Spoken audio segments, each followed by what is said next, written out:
I was so dumb, but I hopped on a plane, almost drove right back to the 541. Shitty U-turn on the freeway, you turn me from a fiend to a way to you fun. I can wait in the sun for a little, but it's been real gray, and tonight it's a nice C1. I can wait in the cold for a while at the reasons. Welcome to the podcast. Welcome to the podcast. I'm Alex at TSP Pod. He's King at Jeromney. He's Ski at TSP Ski.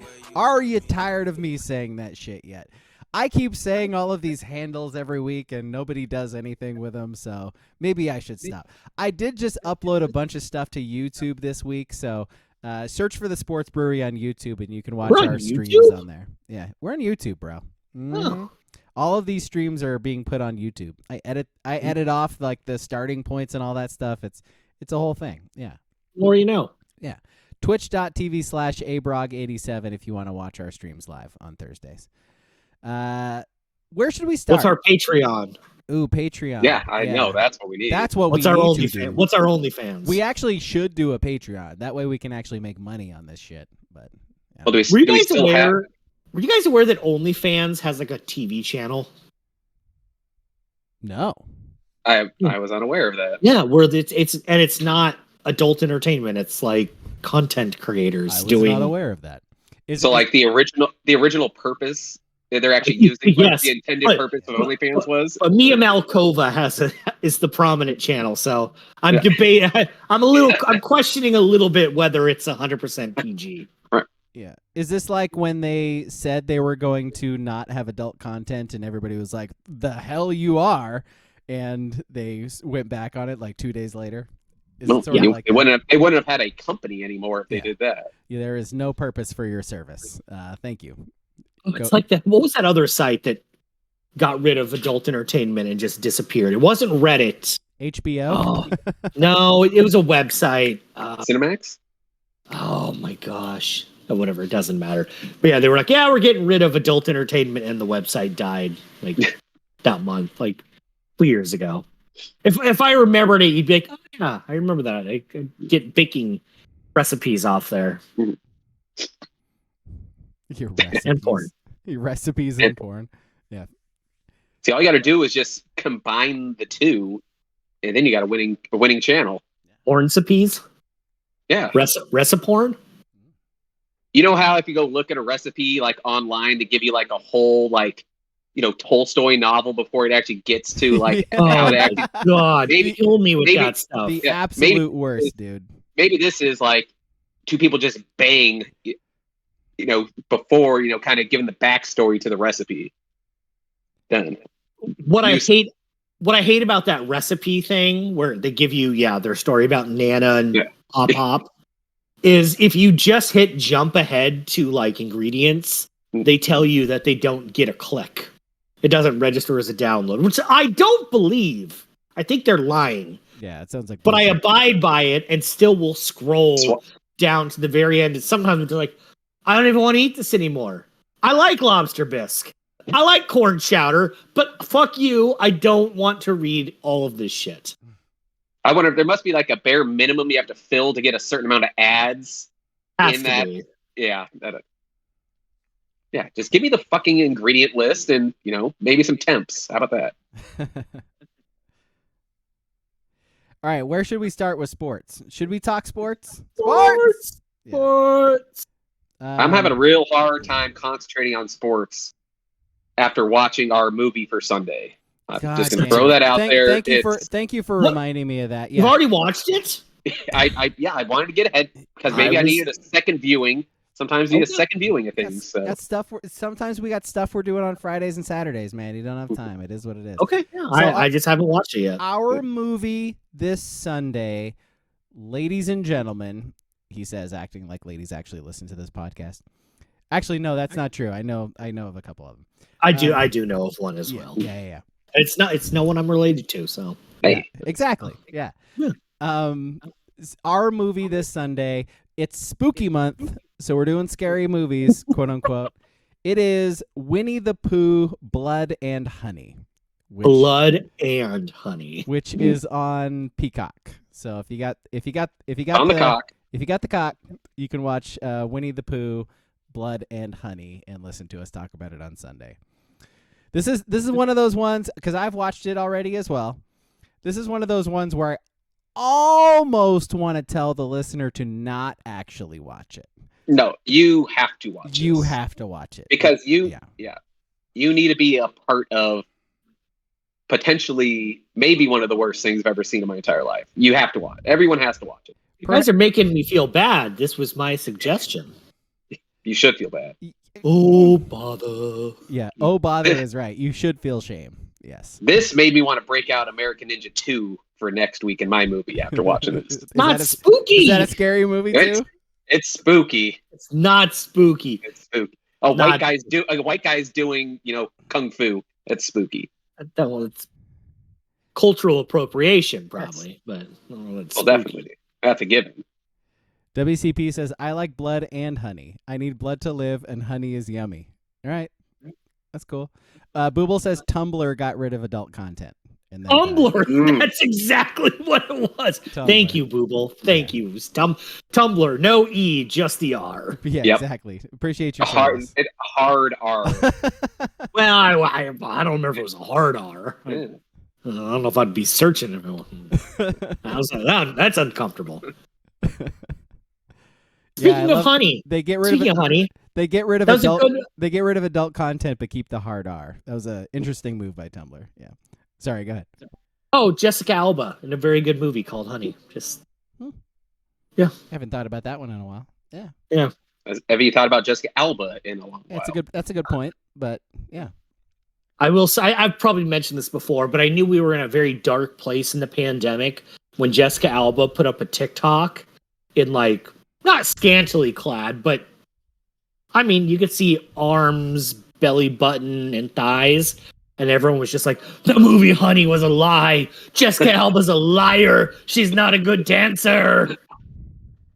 Well, we're staying home and saving lives. Be nice to Jessica Alba. Everyone be nice to Jessica Alba. You Zoomers. You Gen Zers. Yeah, how dare you be mean to Jessica Alba like that? All right.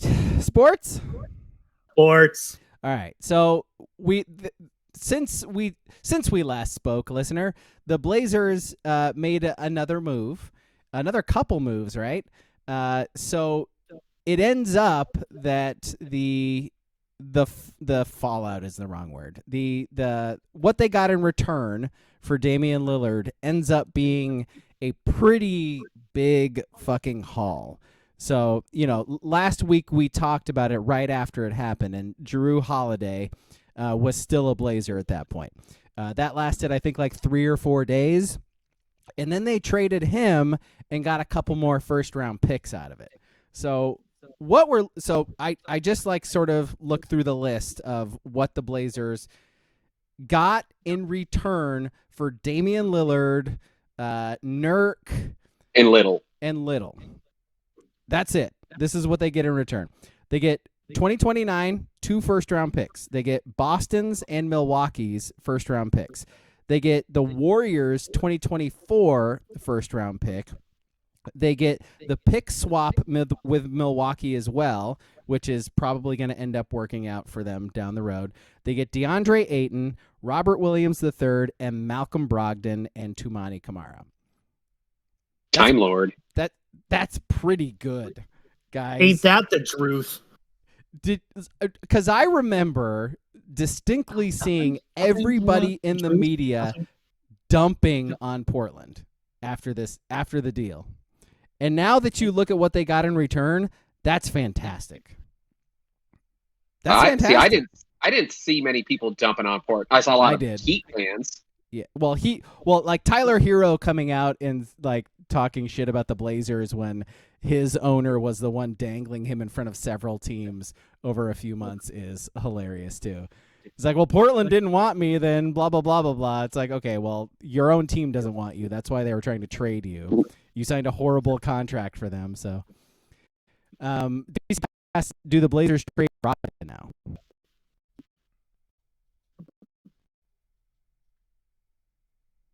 Did that go through? Nah, you're back now. Okay, sorry about that. WCP asked, do the Blazers trade Brogdon now? They should. I mean, I like Malcolm Brogdon, but you trade him and get more picks and younger people. Yeah, picks and youngsters. So, I mean, you look at their team now, and it's not terrible. Oh, don't do this. Don't do this. They're not going to compete for anything, but like they're okay. But what Ski is saying, like they're young, and they have lots and lots of picks now, and so what they're doing is clearly just building for the future. And how do you do that? You do that by they got a somewhat young big now. They just drafted Dame's replacement, hopefully, and then you have a bunch of other first-round picks that you're accumulating. So that's how you do it.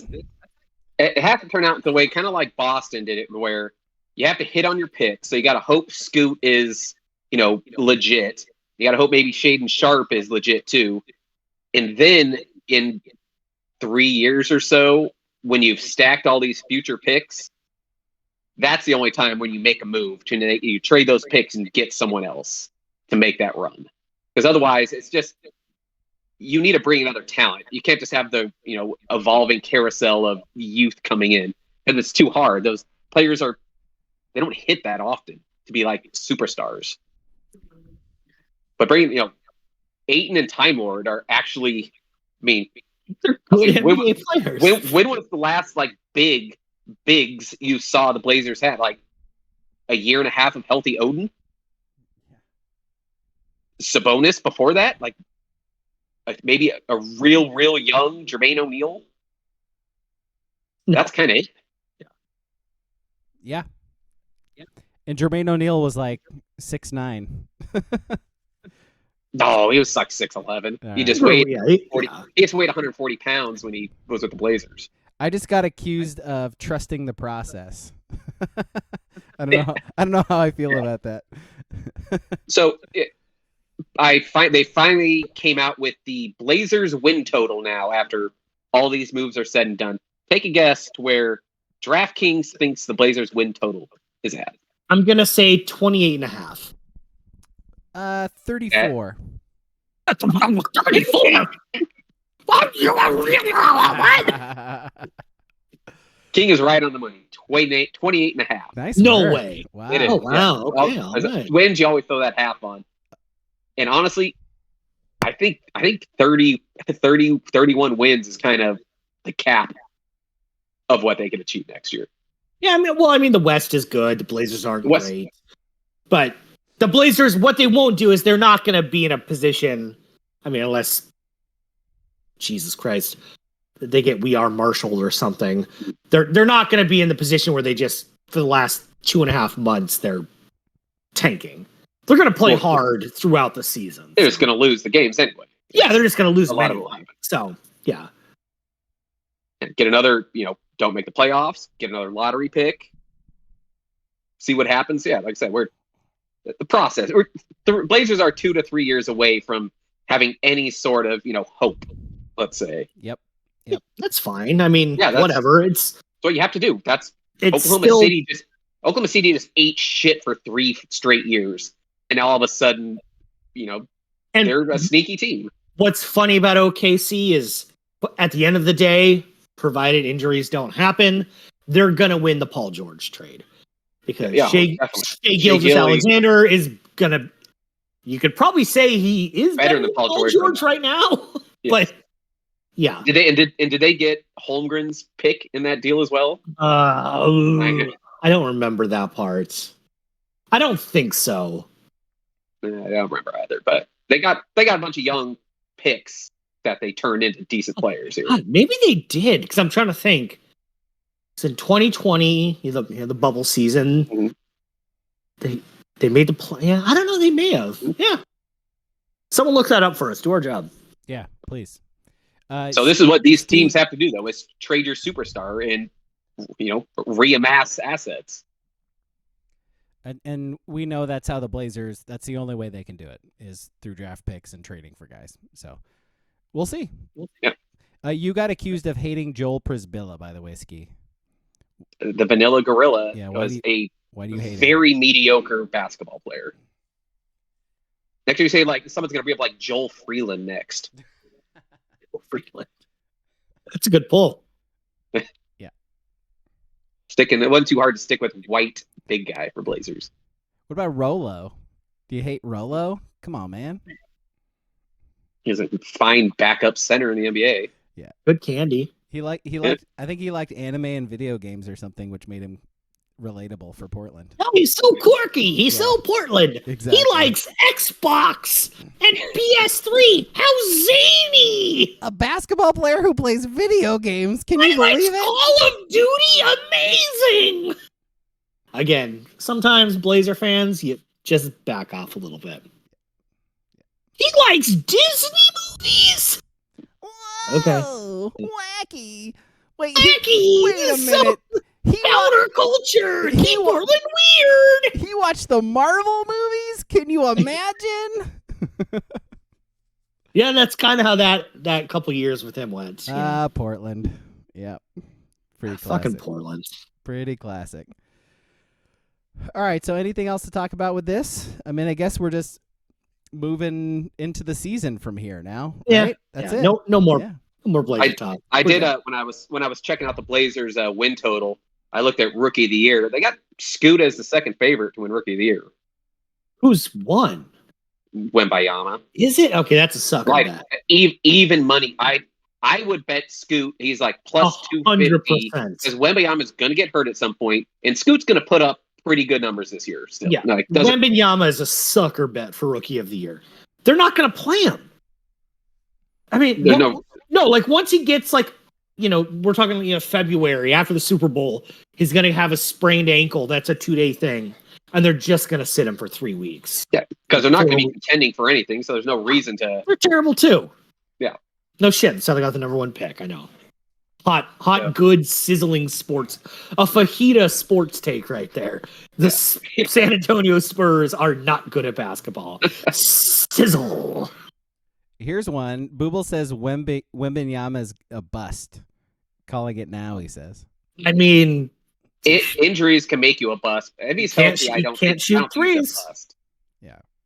How can you play in this NBA, in Joe Biden's NBA, and not shoot threes? That's my question. As you were just talking up DeAndre Ayton, I don't think you make a shot outside 15 feet, but whatever. Yeah. I don't think Time Lord can either. Time Lord. Yeah. well, Time Lord doesn't have knee cartilage either, so no, he doesn't. But I'm so happy we got him because that's by far the best nickname in sports right now is Time Lord. When you say Time Lord in your head, do you hear Time Lord or do you hear the Celtics announcers being like Time Lord? Because I hear him as Time Lord. Like, that fucking Time Lord? When I read that Robert Williams has been traded to the Portland Trailblazers, I read it as Time Lord to the Portland Trailblazers. I tell you what, he's not a fucking cop. He's a fucking co-op? He's not a fucking cop. Time Lord. Yeah, he needs to stay on the Blazers. That's all that needs to really come out of this trade. But as King does say, I don't Custom think he has Time Lord jersey anymore. But well, the funny thing is, how did Malcolm Brogdon pass the Blazers physical but failed? Was it the Warriors? It was someone in June. They tried to trade him, and it was all agreed to, and he failed with physical. So that's an interesting one.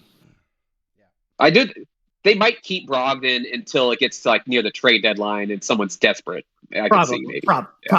I mean, Malcolm Brogdon showed up to training camp at Santa Barbara wearing like number 91. He's not serious about being a Blazer. Like no. Like, you can tell when like Drew Holiday never even came to Portland. He just was like, yeah, you're gonna trade me. Let's just do it now. And Brogdon is showing up in like number 97 or whatever. He has no interest in being a long-term Blazer. Brogdon's there to like rehab, essentially. Pretty much. Yeah, he's doing the Gary Payton the second thing. But just saying the Blazers like ended his career. Yeah, give me horse pills. Yeah. All right, moving on from the Blazers. Now we can be done.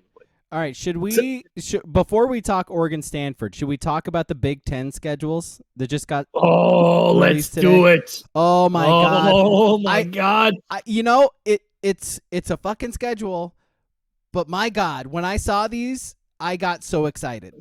Am I alone? No, well, yes, no. But when I read the 5 years, which is announcing 5 years at a time seems a little aggressive, Big Ten. I don't know. But boy, I don't know what Oregon and Michigan did to the Big Ten Conference or the city of Indianapolis. They gave them some really hard schedules. Yeah. Michigan, I think Michigan in like 2025 is just mean. It's just mean what they do. It's so aggressive. And like Oregon 2027, I'm like, well, I guess hopefully they go 8-4. I don't know. 3-0 in the non-conference. I don't know. Yeah. So I think you're thinking 2026 because they play. Yeah, it's one of them. Yeah, one of them was. 2026. Oregon is scheduled to play Michigan, Washington, USC, Ohio State. I mean Nebraska. I mean Michigan State. Yeah, but anyway. That's but those are away games. USC, Ohio State, and Sparty on the road. Yeah, so I'll go through them. So 2024, next fucking season, by the way, which is crazy to think about.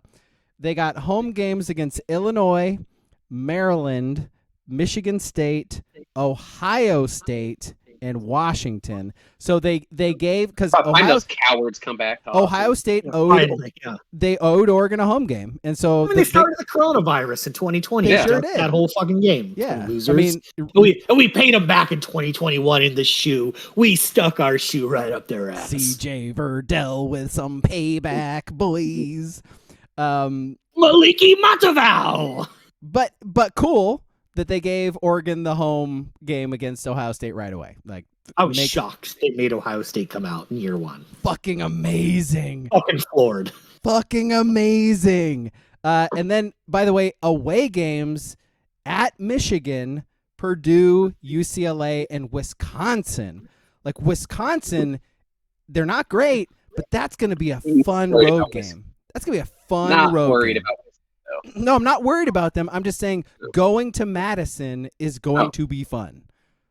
Great. Yeah. You open Big Ten play, going to Madison, going to the Big House, going to Purdue, which Purdue, not good at football, but that's a sneaky field. Like, remember they got the You don't just walk into Ross-Ade Stadium in West Lafayette, Indiana, and come out unscathed. You're going to have some bruises. And the world's biggest drum. They do. A huge drum. Greasy. And a train. They started Shout before Oregon did. I remember Jarris Byrd running back punts for touchdowns in that place with like the longest grass you've ever seen in your life. The longest. It's insane. Oregon gets to go there. I don't know, man. Like we'll get to Oregon and Stanford, but I kept thinking throughout that whole first quarter how I will not miss seeing Stanford ever again. Oh. I plan to never watch another Stanford football game ever again in my whole life. And the funny thing about Stanford is I get it. They've knocked Oregon out of some very advantageous places. 2001, if they don't lose to Stanford on a block punt, they go to the national championship. 2012, if Ertz is ruled out, they beat Stanford and they kick the shit out of Notre Dame in the national championship. 2013, they made Marcus Mariota and Josh Huff cry. Like, there's been some brutal losses. Hate it. But I fucking hate watching games at Stanford. I hate it. It's brutal. The worst. Like on Saturday, I had a birthday party to attend. Not to get too much into Stanford stuff now, but so I'm flipping around on Sirius XM to try and find a feed, and it was just the Westwood One feed, and they're like, "Oh yeah, there's definitely more Oregon fans here than Stanford." Like this isn't even close. And then I watch some of them. I'm like, "Oh my god, there's no one there." I hate watching games here. It just makes me mad. And there are multiple atmospheres in the Pac-12 that are like that. Like, Wazoo now has a good reputation for being hard and quirky. But we remember the Paul Wolf years not that long ago, where there would be 20,000 fans in Pullman. And Stanford and Cal never have fans. ASU rarely has fans. Colorado before this year didn't have fans. There were so many just road games that you would watch your team play or just on a random Saturday, a Pac-12 game, where the atmosphere was just so bad. And that is the the thing about the Big Ten, at least. The teams are bad, but the fans show up. Yeah, like Northwestern stinks. Okay, Rutgers, they're in Chicago. Yeah. Are they? Rutgers actually will have fans. They got a good draw too. They got a decent draw, but like Northwestern, I feel is like the only one in the Big Ten where you can say, unless they're really, really good, the atmosphere stinks. Where the Pac-12, there's about 4 or 5 where it's rough. Like the Bay Area trips for the Ducks, in the last 20 years. Supposed good teams. UCLA's fucking. Games in the Rose Bowl are brutal. Yeah. Just 2 years ago, when SC was 4-8, you watch a game at the Coliseum, and there were 42,000 people there. I get it. It's LA. There's a lot of things to do, but man, there are some bad atmospheres, and like that was the coolest thing. Seeing the schedule released to me was just being like, man, all these teams' fan bases are bought in. Like, this isn't even like, I think Oregon's going to kick the shit out of Team X, Y, and Z. It's just the atmosphere. It's going to be a good watch aesthetically on TV pretty much every week. Every game. Not the actual game being played, but sure. There's a lot of ugly football on offense in the Big Ten, but there's pageantry. And I know this is kind of the corny thing about college football, but like against Colorado, Oregon pulled off the yellow and green stripe out. Oregon might be the best fan base in the Pac-12, and I had no faith we'd pull it off. Oh no, I was Big shocked. Ten can do that at pretty much 90% of the schools. Like it's just different. I do like how Braga was already jumping into, so for joining the Big Ten, you got to start, getting behind, it's tough to beat Wisconsin. It's tough to travel and beat Purdue. No, they're terrible. It's not go into Champaign, no, but what it is what King was saying is you're gonna have a sellout. Like you're gonna travel to Purdue. It's gonna be sold out. They're gonna be loud, and Oregon's gonna shut them up, which is not something they have to do in this conference right now. Like they don't have to go to Cal and shut up the Berkeley fan base. Yeah, but that's usually our target. But man, it's tough to travel to Cal. Weird things always happen in Cal. Weird things happen in Tucson. Tucson, exactly the same thing. No, the desert, I will give the desert a little. The weird things do happen in the desert. They do, yeah. It's the javelinas, man. They're always they're out there. Stink pigs? Those goddamn stink pigs? Those damn cacti that just jump at you and hit you in the Achilles when you're not paying attention. God, I just love the variety of the schedules too, from year to year. Like they're so different. Like because we did miss on that though, because when we were first talking, especially King said, it's like, they're not going to want to throw all the top teams against each other right away. I think the Ducks have a road game versus one of the top 3 Big Ten teams every year. I'm shocked. Penn State, Michigan, or Ohio State every year. I was shocked. I would egg on my face. I thought they'd do the SEC thing where Rutgers, Indiana, Illinois, Northwestern, and UCLA were punished every year by playing Michigan, Ohio State, Penn State, Oregon, USC, Washington. I was shocked. And I was a little surprised that the 4 teams on the West Coast don't play each other every year. Yeah. That one did legitimately surprise me. I thought that was just an easy layup. It's better for travel for everyone involved.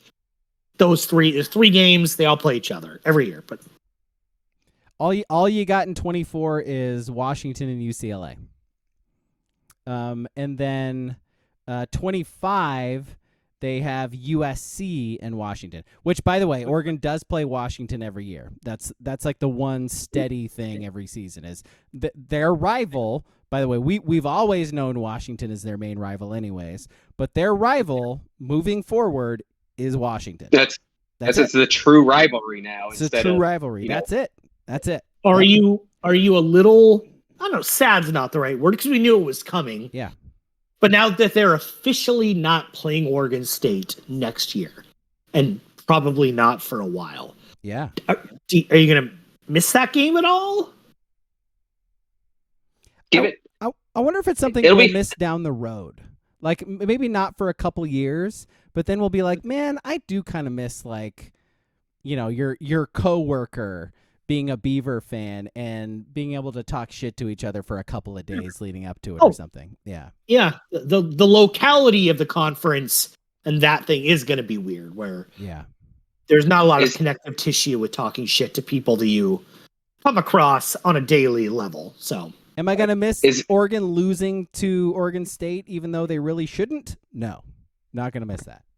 I saw on Twitter that apparently John Canzano said today or yesterday that I'd assume today that he really kind of thinks that Oregon is going to be very open to playing Oregon State in Corvallis as the concession.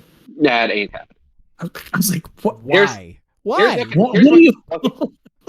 Okay. Here's what could happen though: is in let's say 3 years' time or so, when Beavs are in the Mountain West getting $6 million a year.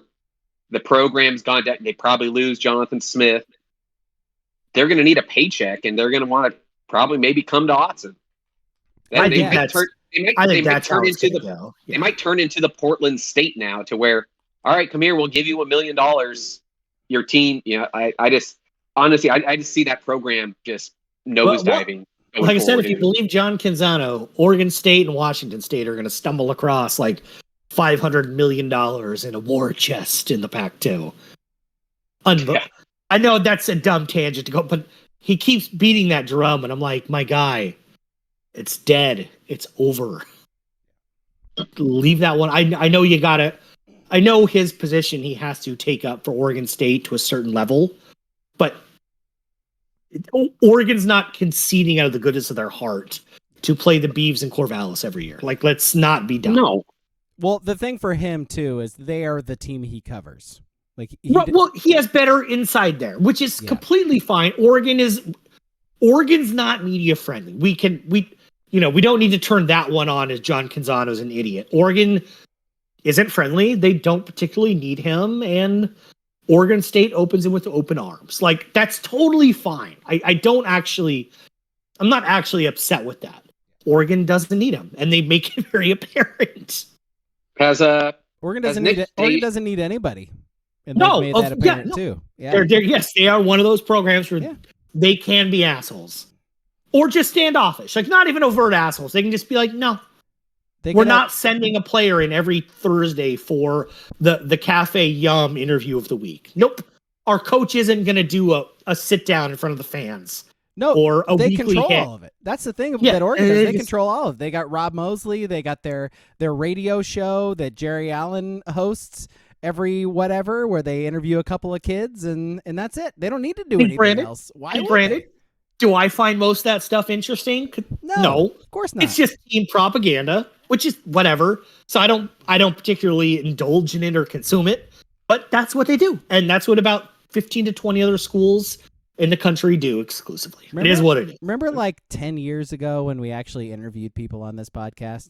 We had Condona, Scott Wolf. We had the guy on. He was from Arizona. I forget his name, but he covered the Wildcats. And I remember we asked him that question, and we're sort of like, where's the future of media going? Because you see all these people leaving, newspapers to either join essentially join the schools. And he's like, that's what I think is going to happen. Like, there's not going to be newspapers anymore. Every school is just going to sort of control their own. Barely newspapers because, right now. Because they don't need anybody else. They can control their own message, be insulated, and just hire these really talented people to be marketing people. And the national people are going to talk about them, but why would they open up the door to the little guys to come in and actually investigate them, like on anything they do, which totally made sense. And it's absolutely what we're seeing now. He was right. Yeah. I think was that Scott Hansen? I think you're remember. Right. I think something right. like that. Yeah. Red Zone? Arizona Daily Star, something like that. Yeah. Not the Red Zone guy. Yeah. Not the Red Zone. Oh, yeah. I wish. Like, I've been head of full. I don't remember. Yeah, that would be a get, man. How long has he been doing it now? It's like 14 we put him years? in the quad box. Yeah. Quad box. Oh, the quad box for Twitch would be perfect, man. We totally would. Joining us in the quad box. That's a late afternoon window. He would be joining us. That's a 1 o'clock window here. Yeah. Let's see. All right. Anything else you want to talk about with the schedules? I might as well just like go over them real quick. Just read them off and then we'll move on. Yeah. So 25 is Indiana. So home games against Indiana, Minnesota, USC, and Wisconsin. Away games at Iowa, which horrible football, but man, they sell out that place, and they have really cool traditions at that place. Score 20 points and you win, though. Yep. Which is nice. Northwestern at Penn State. Can I just say something? Yep. I think the tagline for Oregon versus Iowa going forth needs to be 420 versus please score 20. Make a shirt. That's good. I might make a shirt. That's good. What was that? 2020? Was that 2025? We play Iowa. Yep. You got So time. We got some time. You got We time. got Yep. Let's see. Northwestern at Penn State. So at Death Valley, they're gonna have a whiteout. It's gonna be at night. It's gonna be fun. At Rutgers. So there's your trip to Jersey, and then at Washington. So, quick aside. Now that we will be, Big Ten, we got to honor tradition. Do we still just get a shit on Joe Pa in Penn State? Is that yes? Okay. Yes. So we're allowed to bring up Sandusky and yeah. The Big Ten is kind of a weird sexual conference. A lot of schools, Michigan State. There's a lot of weirdness that goes on in that conference. So. Was that Jim Jordan at Ohio State? Jim Jordan, Ohio State. Yeah. It's an odd. I think maybe we should like have somebody appointed to like dip a toe. Just like get a feeler out there to see where like a light Sandusky joke, and then see how it plays in the room. And if they get destroyed, we'll surround them and sort of protect them and be like, oh no, he blah blah blah, he's fine, don't worry about it. And then we'll move forward knowing that maybe we shouldn't do those jokes. But yeah. Well, you got to see first, right? Man, we got to have a strategy for this. I mean, someone had the balls to make the first 9/11 joke, and then we found that a lot of people make them. Remember the guy from the league lied about being on one of the planes or whatever? Holy shit! In one of the towers. Yeah. No, I forget what the lie was, but he was like supposed to be on one of the planes or something, and yeah, it was a complete fabrication. I remember like Seth MacFarlane, the Family Guy dude, was actually supposed to be on one of those planes, and he like was hungover or something. Yeah, John Thompson, the Georgetown coach, missed a plane. He was supposed to be on one. Yeah, craziness. Okay, so back to schedules. 2026 home games against Michigan, which should be fun. Nebraska, Northwestern, got the two ends out of the way. UCLA and Washington. At Illinois, Michigan State, Ohio. Never easy to go. Look at this away schedule in 26. You got Illinois, Michigan State, Ohio State, and USC. So finally got USC in 26. Let's see. And then they got 27 home against Iowa, Ohio State, Penn State, Purdue. At Maryland, Michigan State. I think that's the Nebraska end. UCLA and Washington. And then 28, because they're fucking crazy and planned way out. Home games against Illinois, Michigan State, Rutgers. By the way, Rutgers coming into Autzen. You gotta love that. USC. Do you think at Piscataway they're making the same joke on a podcast? You don't just fly into Eugene, Oregon, and I'm just asking. The Scarlet Knights. You don't just walk into Autzen Stadium, or you don't row into Autzen Stadium. And then also USC and Washington at home. Man, my voice is like gone. What the hell is happening? Yeah, that's a fine COVID voice. Yeah, I know, right? Away games in Indiana, Minnesota, Penn State, and Wisconsin. And that's it. I'm excited. Did you say, do we got Penn State at home any of those years? What's that? Do we got Penn State at home in any of those years? That's 2 at Penn State. Penn State at home in 27. Yep. Yeah, few games against Penn State. Looking forward to that. Yep. That'll be fun. Hopefully they're still bad. Are they good? They won the Rose Bowl last year. I really should probably pay attention to my conference. I mean, they are top 10 this year, and they did win the Rose Bowl last year. Oh, yeah, James Franklin. Oh, I mean, James Franklin and stuff. Right. Okay. All right. See, I know who their coach is. I'll take credit for that. Okay, so Oregon Stanford. Again, thank God I never have to see that fucking school and that football team and that stadium ever again. But, you know, how are you guys feeling after that first quarter? I mean, I didn't understand why people were freaking out. Yeah. Because it was like Stanford played the best they could on script for 2 drives. Oregon had the ball once. And if they hit, I think it was the second play of the game. Second play. It's a touchdown, and they're up. Like, so, no, I did not understand the freak out. Like, it was a gross quarter to watch or listen to on the radio, like I did for 80% of it. I did a little bit of both myself. Yeah.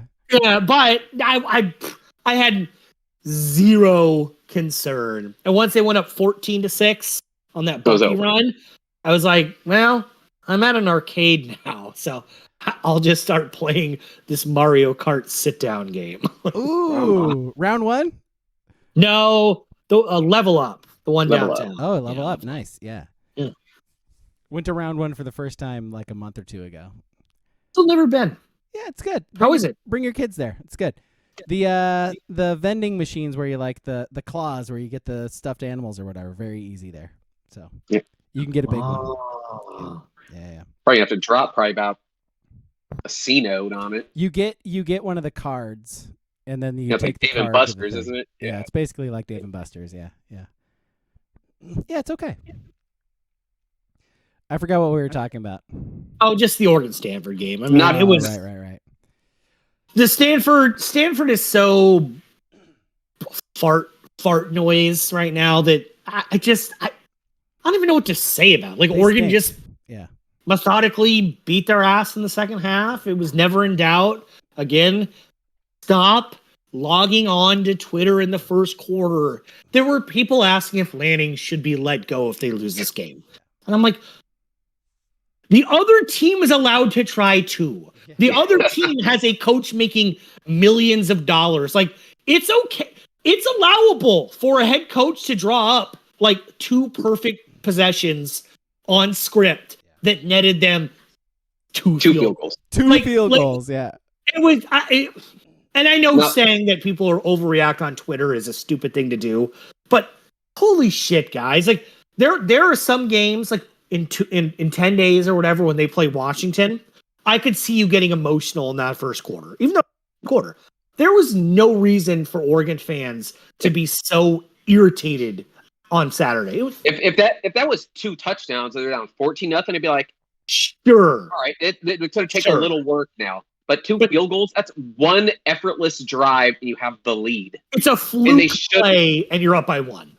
Yeah. Dude, I knew Nix missed him on that easy long touchdown too. Did. Yes, and Nix has not been good on long balls this year. Unless he's thrown to Franklin. But yeah. He's missed a couple. One to Franklin. Yeah. I'll say I was annoyed in the first quarter. Annoyed just because it was very clear Oregon is head and shoulders above Stanford talent-wise, but just I kept thinking, God, I'm not going to miss this. Stanford methodically driving, taking up the entire first quarter. That's the only way they could win it. That's the only way they could win a game. That's the only way they ever could beat Oregon.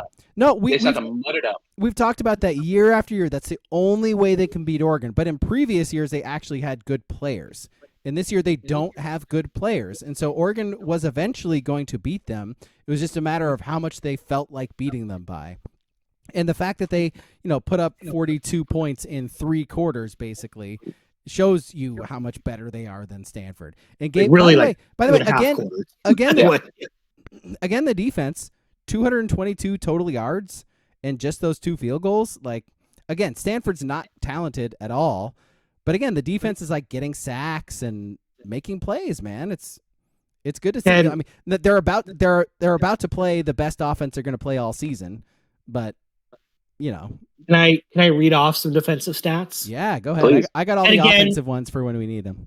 And again, I will put this out there because someone's always going to mention it. Yes, these aren't analytics. If you want the S&P Plus, you know where to find them. They take out garbage time, and they take out when the quarterback is drinking Powerade instead of Gatorade. I get it. I don't care. Total defense, number 8 in the nation, 11.8 points a game. Total defense, number 7 in the nation, 255.6 yards per game. Passing defense, number 8, 153.8 yards per pass. Number 3 in the nation, 4.8 yards. Sacks, 7th in the nation with 18, which they had in 13 games last year, and they have it in 5 already. Sack yardage, number 1, 170 yards. That's a lot of Shador. Got it. Like, okay, you can poke holes in that one for sure. And third down defense, which they were the worst in the country last year, I think. Awful. Number 30, which isn't great, not great, respectable. Out of 73 opportunities, they've got them off the field 24 times. 24 of 73. So they're good. Like, they're top 10 in defense in like a lot of. And again, I know S&P Plus, Bill Connolly. I'm an idiot. Yeah. I don't care. I'm not looking at it. I mean, the only knock I have on the defense right now is that they haven't generated a ton of turnovers. That is a weird one. Yeah. I will say the pressure they've been getting in the last couple games. Yeah, I thought they would have more interceptions. I will. Yeah, the interception rate is not great. Fumbles are fluky enough that I'm not going to be concerned about not getting fumbles, but I am surprised that with the interceptions, and maybe part of it is the Stanford quarterback was really kind of shitty. So you got to throw it near players to. He was just kind of either eating it or throwing it 7 yards short. But as a whole, my big takeaway is that they need to get more picks. And honestly, when they play Washington, that's you get 2 interceptions. Game changing. Yeah. Game changer right there. That's with that offense, that's all it really takes. That's got to be the message going into this or next week too. Like for the defensive coaches is you get 1 or 2 takeaways against that offense, that's how you win basically. Like because they are so good and efficient. And so if you can knock him off, if you can knock Penix off that even just a little bit, man, you got a shot. Like Washington's fucking scary, man. Let's not make like there's no bones about that. They're offensive scary. Yes, they're great. Defense, it does not scare me in the least. And they don't run the ball. And they do not run the ball. So it's one of those to where it like I said, it's like the old chip count. If you could hold them to some field goals or get a turnover or 2, I mean, you got a good chance to win a ball game against that team. But if you let Penix sit in the pocket unabated, save it for next week. Yes, all right. On back to Stanford. Next week. Yep. Troy Franklin, pretty good, right? Yeah. So we need to move off the Stanford game because none of us care about it. Well, how about Nix though? Like Nix is the most efficient quarterback we've ever seen. I think. Like he only goes the ball 4 yards. What do you expect? Yeah. The one thing about Will Stein, the one thing about the Will Stein offense that I don't quite get is at UTSA last year, he took so many shots downfield. Like we just said 10 minutes ago, Bo Nix hasn't been very good at those, but the Stanford game and the Colorado game was there's a lot, like a whole quarter where I'm like, why are you just throwing screens?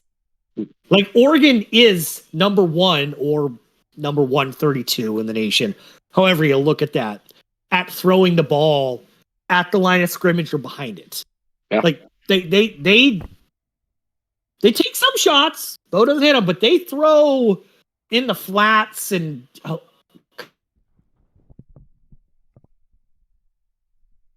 I think that's a good still that frame is I got there. Quality frozen face, dude.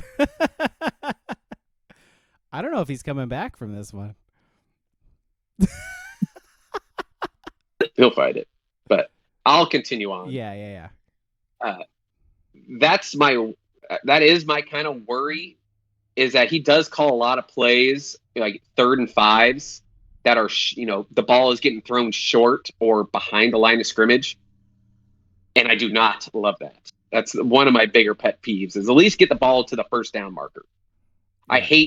I know you got weapons out there, but 3rd and 5, I don't like a quick string to Trayshawn Holden where he's got to fight through a tackle to get the first down.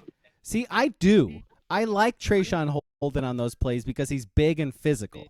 And so if you get Trayshawn Holden in the open field like that, you get some blockers for him, he's going to be able to like physical his way for first downs and stuff like that. So I do like that. And I haven't, honestly, I have had no problems with the games that Will Stein has been calling. So I don't know. The offense has been scoring lots of points. Bo Nix has been super efficient. The running game has been great. Like we don't like how they distribute the rushes. Like we don't like that Jordan James is getting so many carries or whatever. Like whatever, but they're running the ball for a lot of yards and scores. And so isn't that what you want? Like no matter who's running the ball, I want Bucky to get the ball more than all of you guys. I love watching Bucky run. He's one of my favorite running backs Oregon's ever had. Watching him run, he's impossible to tackle. I love him, but Jordan James averages like 20 yards a carry. Like, give him the ball. That's fine. What James have, like cares? 8 carries? Yeah. No, 8 carries last week, 100 yards or in so? this game, he had 6 carries, 88 yards, and a touchdown. Yeah. Like, come on, man. Well, they're going to need it with Whittington out for the year. So. Yeah. Well, yeah. Whittington's out for the year? Yeah. Okay. What's the injury? Did they announce it? No, but the weird thing about Lanning's, I think it was yesterday where he said he's out for the year, is multiple reporters like, well, he's got at least 1 more year of eligibility because of COVID or something, and maybe 2 because eligibility this year, out of something like that. So do you expect him to come back? And Lanning was like, no. Right. They're like, well, where's he going? UNLV. Like, where? He's not. Does he? Is he an NFL running back? No. No. Okay, all right. I don't get the Whittington thing. I've said before. I think he's fine. I'm glad he gets carries, but doesn't strike me as anyone special. No. He was a fine player to come in and spell Bucky for something. He makes nice plays. He makes great runs. He's a good running back. But, Again, I'm not saying he's bad, but I don't know. He seems he's not a jag. He's not just another guy. He is better than that. But some of the things I've read about him being gone, I'm like, well, okay. I mean, James is showing the exact same thing for Cliven. Get his 6 to 10 carries. He's been efficient with them. Now the question is, all of a sudden, do they go back to 3 and start giving like Dowdell those old James runs? Jaden Lamar, yeah. See, I don't know. Yeah. That's the only difference. I don't think Lamar is the guy who's going to play. I think Bucky's going to get more carries, which is what we want. Which is good. Yeah. Very good. Yes. He had 13. Until it's important, and it'll go to Jordan James again.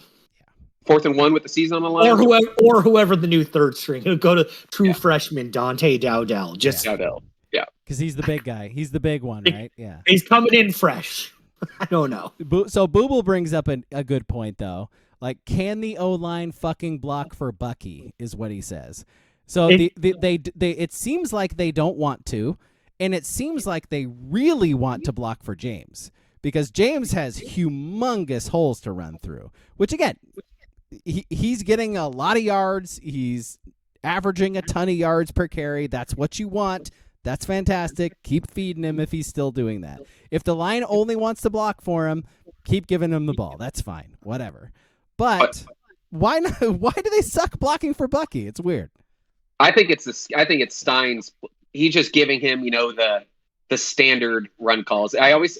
Jordan James seems to get kind of the outside rushing attempts, it seems like, into space. The stretch run plays, totally. The stretch, exactly. And Bucky has to make 3 guys. He has to make 3 guys miss every time he gets the ball. Yeah, but Bucky can do that. Jordan James can't. Correct. See, that's the thing. I'd rather have Bucky get 4 yards on that, just plodding up the middle run instead of James, losing a yard on it kind of thing. But I do want to go back to Will Stein, because King, you were saying that, when he was at the Roadrunners, he threw it down, a lot of bombs. I don't even necessarily need him throwing deep balls. Just get these receivers in space in the middle of the field on a slant. That's all. I don't need it to go 40 yards. Just give me a nice 15-yard slant. And these guys are so fast. It could be a big play anytime. That's what I'm missing out of this. Ski wanting those Shanahan, Brandon Ayuk slants all day long. Yes. Yeah, man. Those are against college defenders with these athletes. Yes. My guy, watching those every Sunday is just art. Give me all the crossing routes. All of them. Watching Brock Purdy throw slants to Brandon Ayuk every week is art. It is beautiful and always works. Give me Tez on a slant and then Ferguson running a seam right behind him 5 times a game. God, one of those two will be open. The Ducks have really good receivers, you guys. Like they really do. Like we thought they might coming into the year. Like these guys are really good. Like Troy Franklin is an NFL wide receiver. Like I think we can say that. And then you add Tez with his speed, which I know you were excited before the season, King, about Tez's speed. And he's showing it off, and he's a very good player. Bryant Jr., I don't think any of us really thought about him. But like a transfer from USC wide receiver, like he's good too. He's making plays. And Holden, sort of once he got acclimated, it's like Holden has a touchdown, and I think like the last 3 games, I think he has a touchdown in. Like everybody is making plays at wide receiver. One guy's not, Chris Hudson. Yeah. So I finally saw him out there. Hudson made 1 catch and 1 play at the end there. By the way, I would love – so this is why – this goes back to our newspaper conversation earlier. Like if Oregon had some people covering them for the local publications, we would know why Chris Hudson isn't playing. But because they don't, we have no idea. We'll probably never find out. I think we could see with our eyes why. Yeah, he's just not as good as the 5 guys in front of him. That's wild. I think that's all it is. That's wild. He got like 40, 50 passes last year, I think. It's wild. How pissed would you be? They bring in 3 guys that are better than you. Tough. I'd probably transfer, but yes, that's just me. Yeah, because I'm a quitter. Speaking of quitting, enough duck talk. All right, let's get to list. On to our list. Or no, let's do like, because we're not doing trivia today, so let's do lines and then we'll do lists. How about that? Yeah. Okay. All right, let me pull this up. Lines everywhere. Lines. We talk too long about a boring Stanford game. Let's make sure we don't drag on with the lines. Lines. All right. Well, it was another movement week this week. Braga leapfrogs me and retakes the lead. Damn right. Don't call it a comeback. You got 34 points. I got 33 points. King's just lurking in the weeds right now, just waiting to attack with 30 points. Somehow, we haven't put him away yet. He's just been hanging around, biding his time. So, first game, he's lurking like his backup Twitter accounts. I don't have any more. I don't have any anymore. I don't anymore. Pat Roizen's not. Pat Roizen's gone. Pat Roizen's gone. All right. First game. Interesting. I didn't know if the line should be like this. Wazoo, a 2.5-point underdog at UCLA. I hate doing this. I'm gonna pick the Bruins. Bruins? I don't like it. Yeah. I picked the I've been picking the Cougs. But yeah, give me the Bruins. Nobody likes the Cougs more than me. My Bruins. I've been picking them all season. I think you'll find nobody is a bigger Coug fan than me. I am picking Washington State. You're crazy. I mean, Vegas is telling me I'm not. I'm with King here. I just think Cougs on the road. If this was at home, they could be a touchdown favorite, but on the road, yeah, they're giving up a field goal. That's fine. Couple of fake fans over here. Next one, another interesting one. Colorado, only a 4.5-point favorite at ASU.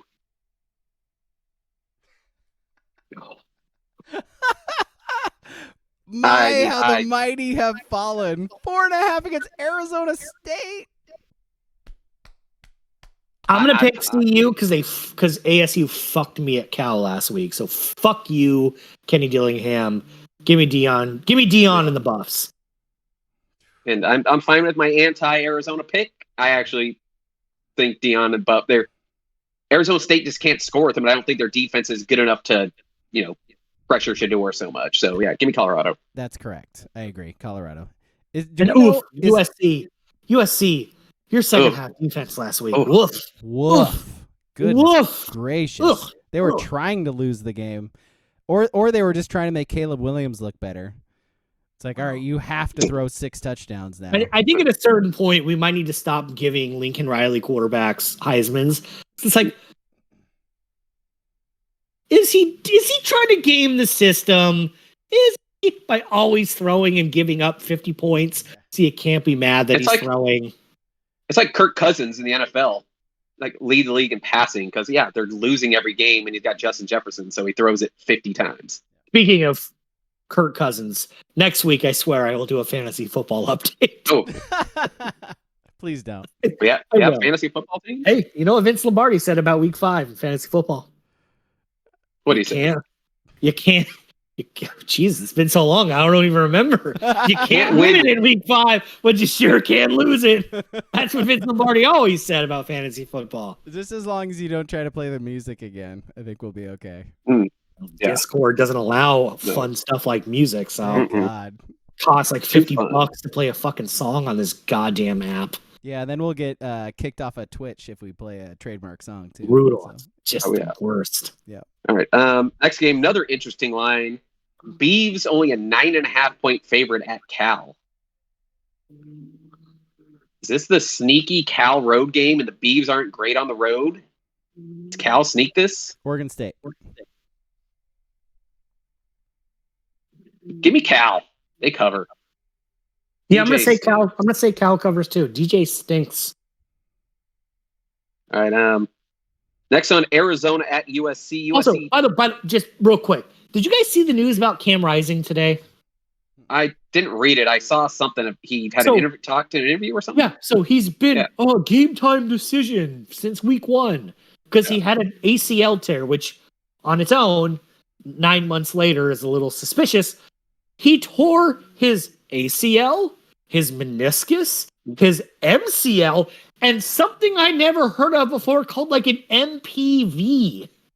He tore 4 ligaments. He said he blew it out completely.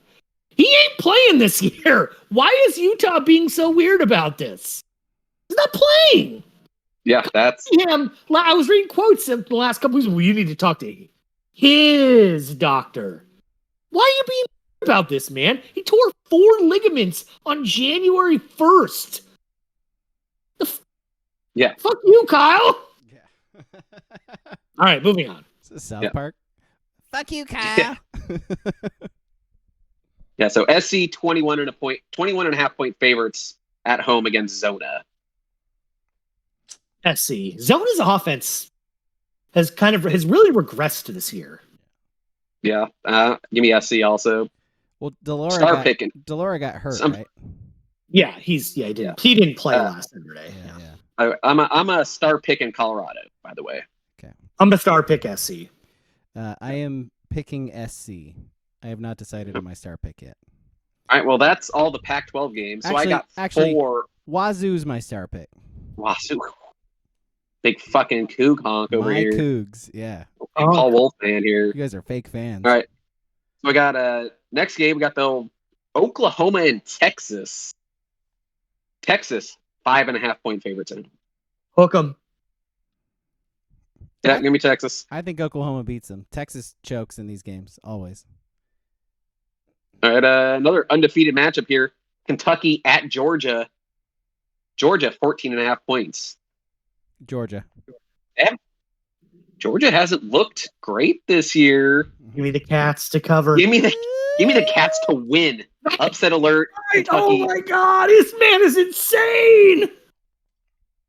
No, they'll cover. They might win. Georgia's not great. It's bullshit. Preseason number 1. They can't leak. Drop them from 1. but they're not that good this year. Other betting advice is available. And then here, because we are Big Ten fans now in our 2 months, conference. So we're going to have to get used to Morals. this. So our next game, we got Rutgers at Wisconsin. Wisconsin, 13.5-point favorites at home. Ooh. I'm not going to say it first. Someone else. Give me the Fighting Greg Schianos and Rutgers with the 13.5.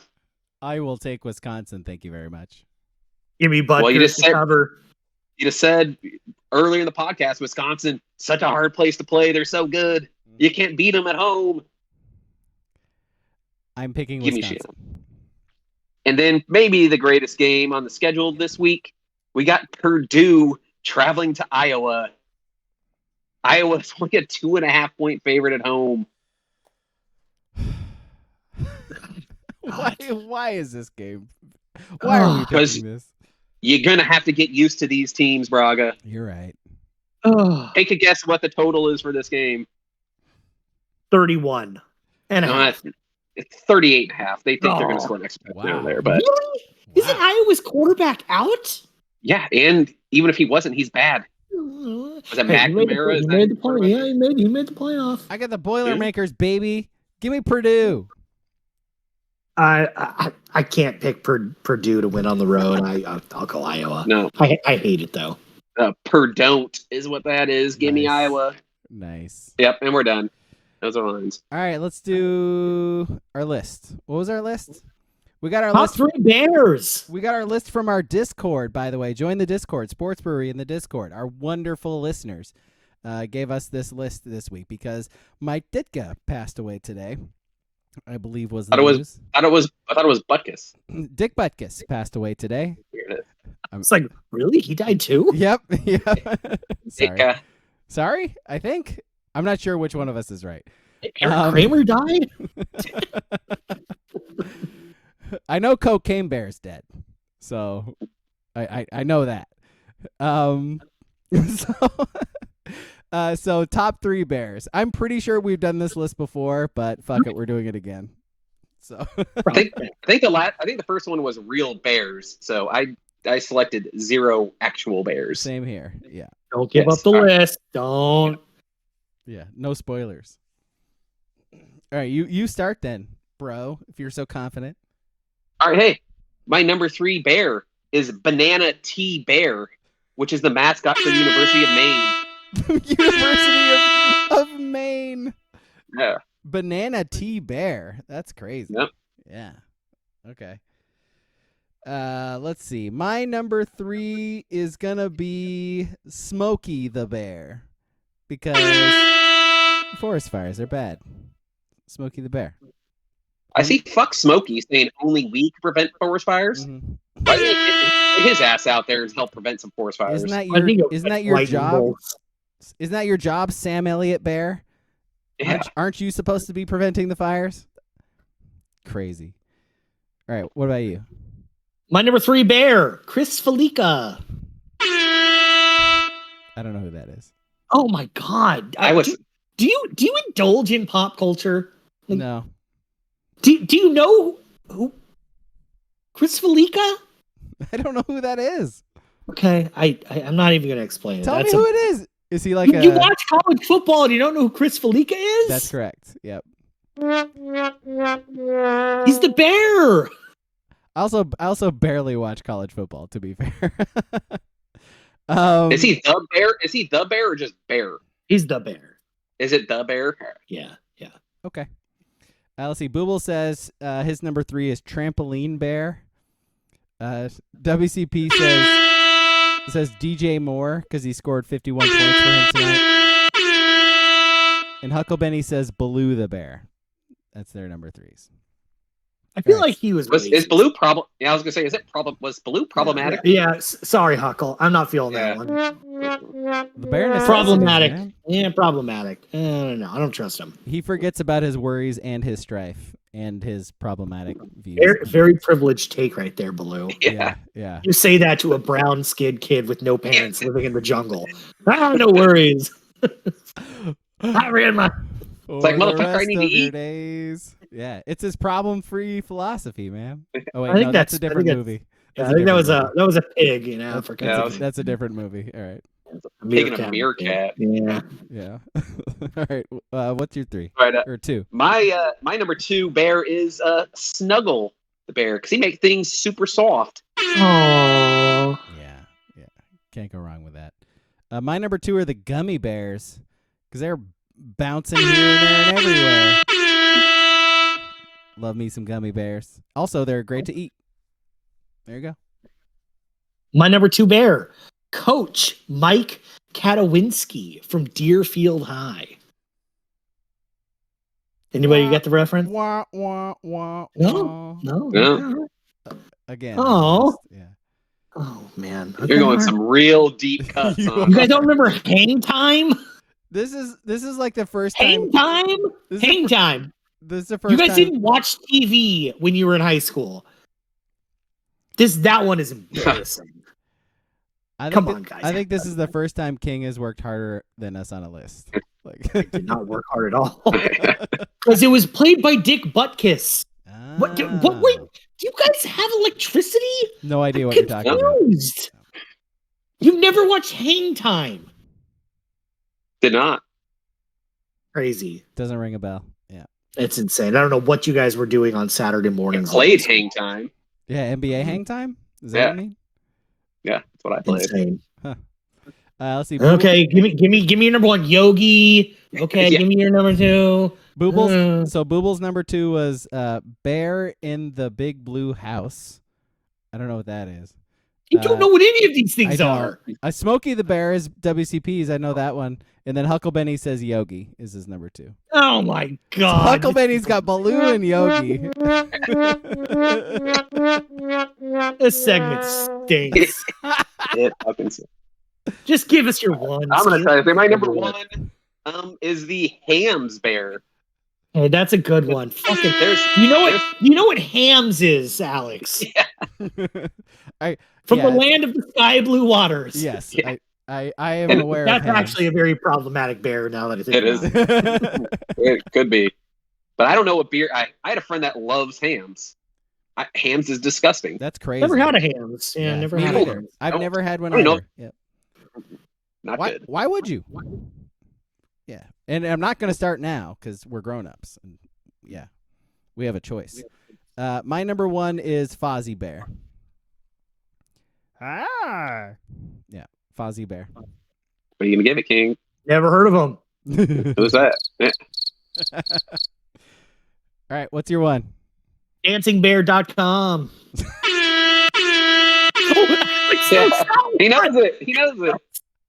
Such a fucking dork. Yeah, he knows it. Such a dork.